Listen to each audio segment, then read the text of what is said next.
At first, you see nothing, only a shadow, a shape without form, something that, at the threshold of perception, seems to respond without speaking. It is not a monster. It is not a vision. It is not even an articulated thought. And yet, something shifts when you persist in looking, not outward, but inward. He who fights with monsters should beware, lest he thereby become a monster. And if you gaze long into an abyss, the abyss also gazes into you. Friedrich Nietzsche. This phrase, so often quoted, misinterpreted, or reduced to sloganry, is not a moral warning. It does not say, "Be careful not to become evil." It speaks of something far more profound, more unsettling. Nietzsche is saying that when you stare into the darkest aspects of the world, into pain, into absurdity, into faceless power, you do not remain the same. Because what you observe begins to observe you.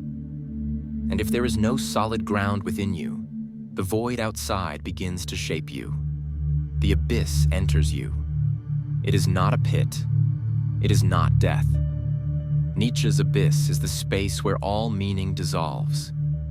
It is to behold reality stripped of ornament, without religion, without illusions, without promises. It is to discover that many of the things you once believed in simply are not there. There is no longer a God, Nietzsche declares. No eternal truths, no natural morality. What remains is an open, vertiginous darkness where everything now depends on you. And that radical freedom, at least at first, is not liberating. It is terrifying. It is vertigo. One who gazed. Consider someone who looked into the abyss. Raskolnikov, the tormented protagonist of Dostoevsky's Crime and Punishment. He believes himself beyond good and evil. He kills an old woman, reasoning that her life is insignificant, a useless existence exchanged for many potential ones. But after the act, everything collapses, not outwardly, inwardly. He cannot endure the weight of his own freedom. The crime confronts him with something he had not anticipated. The abyssal gaze, raw consciousness, devoid of excuses, stripped of gods, bereft of comfort. The abyss does not punish him. It exposes him. Today, in the digital void, the abyss no longer appears in the form of murder or moral dilemma. It emerges as emptiness with Wi-Fi.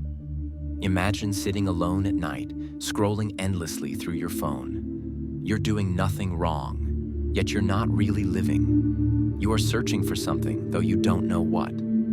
You open video after video, image after image. You laugh, but feel no joy. This too is gazing into the abyss. Not because what you see is dark, but because it reveals something worse. There is nothing there. And if you spend enough time in front of that void, something inside you begins to resemble it. Do you see it now? The abyss is not merely something that frightens. It is something that changes you while you pretend it doesn't. Why does Nietzsche say, "The abyss gazes back"?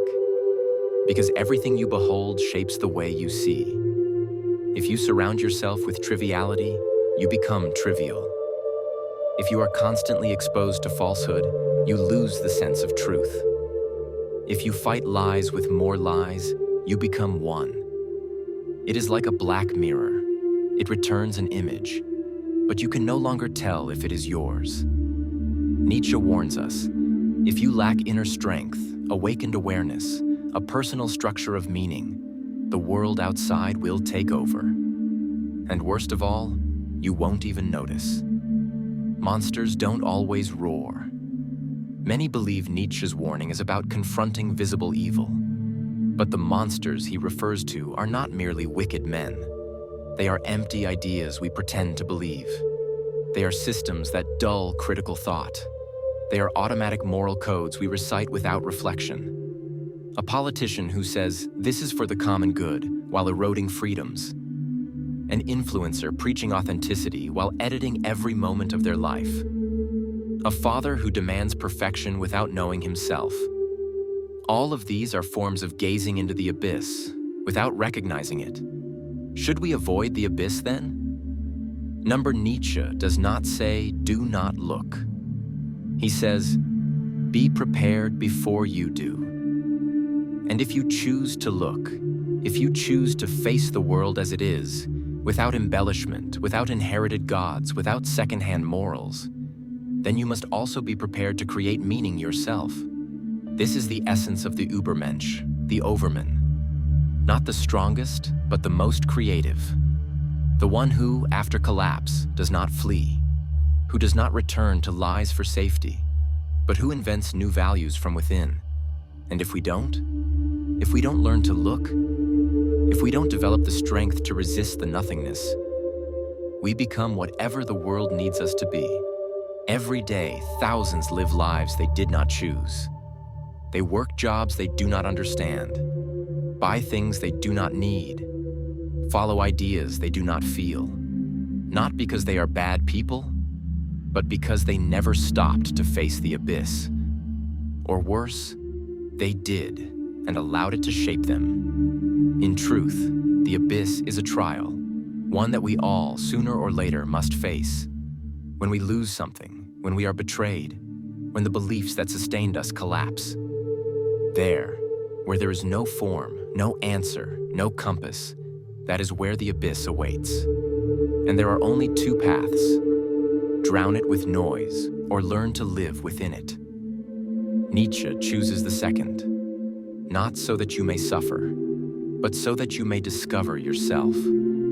For when one manages to gaze without breaking, without surrendering, without pretending, something new begins to emerge. Not an eternal truth, but a will of one's own. And with it, the possibility of creating your own ethic, your own meaning, your own way of life.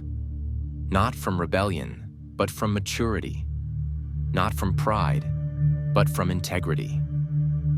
One must still have chaos in oneself to give birth to a dancing star. The star does not appear to rescue you. It appears when you give birth to it. Do not flee the abyss. Learn to dance at its edge. Nietzsche does not seek to destroy humankind. He seeks to raise it to a place where no comforting lie is needed in order to live. And that is what it means to look into the abyss without vanishing within it.